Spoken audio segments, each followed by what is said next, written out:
Welcome to the Making Sense of Martech podcast. I'm Jacqueline Friedman. And I'm Mai Mendoza. And this I think as marketers, whether we're working in technology or brand or anything else, any other practice, we have this job because we like to be creative and we like to be strategic. And I just don't think that that's ever something that is going to be, never say never. I would find it really hard for AI to produce something that's really creative or strategically different. By their very nature, they're just training on other people's work and other people's data. So I just don't really think that creative and the strategy is ever something that's going to be effectively done by AI. When you have companies, when you have all these AI experts with, all of a sudden there's like a million LinkedIn AI experts. Can we just get rid of expert and guru from our vocabularies? Because pretty much if someone immediately says that I'm a guru in X, I'm an expert in this, I just kind of shrug and laugh and move on to the next person. CDP as a category space has been very fuzzy in general. So first off, there's been this trend of everything is converging into CDPs, like ESPs. Everything's a 360. I think composability is more important than ever, especially in the world of agentic AI with software development costs going down to, quite cheaply.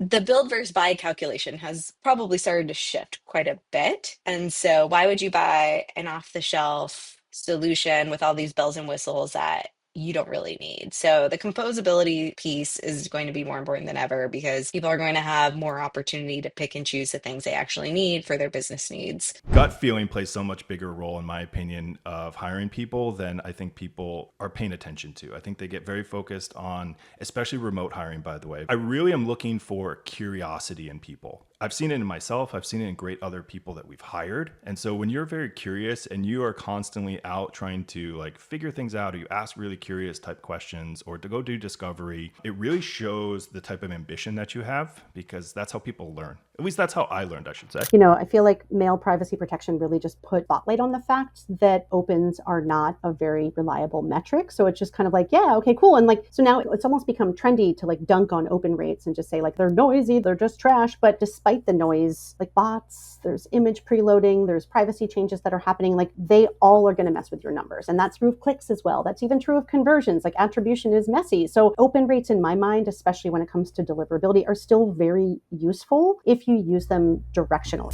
AI is a bubble, whether it is short-term, long-term, it's never going away. However, just like the dot-com bubble, almost every company you've ever heard of, they went out of business. Only a handful survived. That's what's happening right now in AI. Everyone is in their 1-year POC. If they're lucky, they get 2 years and they still haven't returned investment on any of the implementations, the platforms, you name it. So it is all just, everything will be fine. We just got to stay calm, curious, but calm. And also, to Juan's point, look where the money is and where it's going and where your customers are actually happiest. Yeah. And that's where you can invest the most. We were able to create a system that automates 90-ish% of that entire workflow, which has been beneficial for our clients because of the increased velocity and experimentation. I think you can take that approach to basically any type of knowledge work, but in particular into marketing. So when we think agentic marketing, what we're trying to do is identify what are those specific workflows or routines. I mentioned loops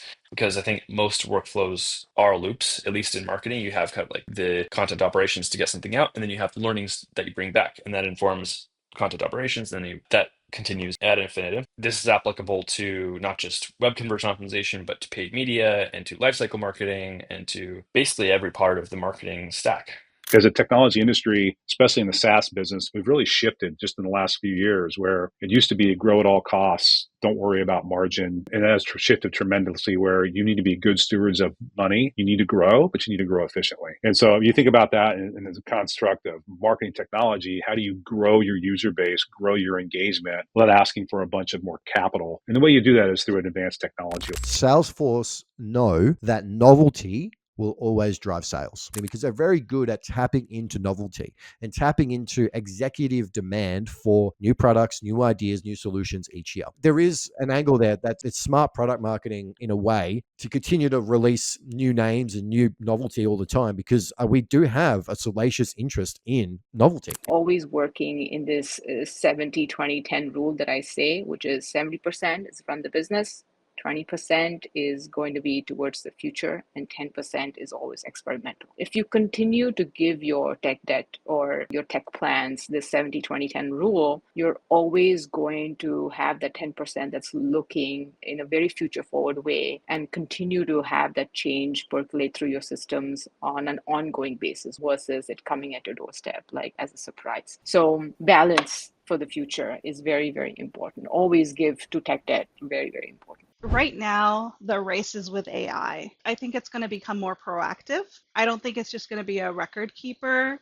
There's going to be more predictive triggers, smarter workflows, and more conversational intelligence is what I kind of see happening with the CRM in the future. The next frontier in this space is definitely AI. Now you can actually be pulling information from the brand, and the brand can be learning that, and they can use that to personalize every message that they're sending out to you. We expect it to be a little bit of a positive flywheel where the template's going to be better, the brand's going to be able to do a better outbound to you, and then you're going to be able to sort of pull better things back from the brand.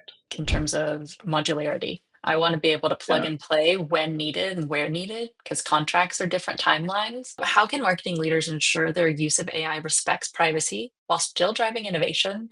And where should those ethical red lines actually be drawn? Because it's very murky. There's a few things you've raised there. When is the team ready? And then where should the red lines be? You know, in terms of premature adoption, machine learning, AI are like highly capable tools. And so like any technology that we've developed as human beings, if they're pointed at the wrong goals or something, you could really hurt a lot of people. So we certainly don't want to do that. The experts in this space, some of which work for Inbox Monsters, some of which work for ESPs and other competitors, they know all the knowledge. They understand the strategy. So my guidance would be just pay attention to the experts, listen to their guidance around best practices, around kind of how to close the gap between your current practices and moving to best practices. It's not always an easy business decision. Sometimes there are extenuating circumstances in an org where a manager says no to moving to better practices.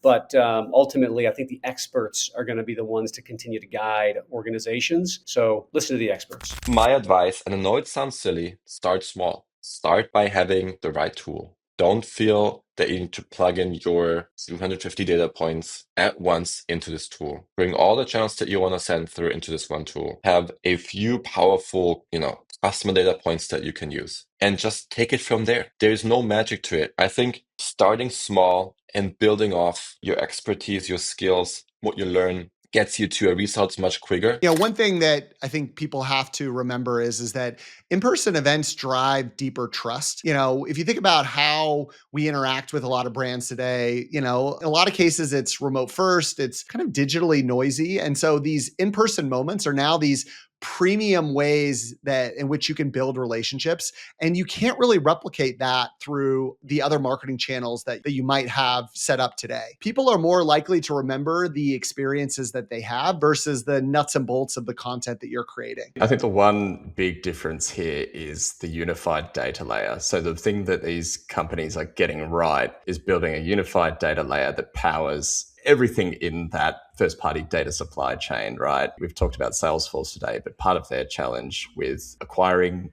data platforms and then sort of building on top of them and then scrapping it was that there was never this unified data layer. So you had challenges between the platforms. So I think there is a true contraction of that first-party data supply chain around the unified data layer that these platforms are building. But, it's something of a suite. You're putting more of your eggs in one basket. So there is, of course, risks and challenges there. But for now, stay curious. Happy holidays.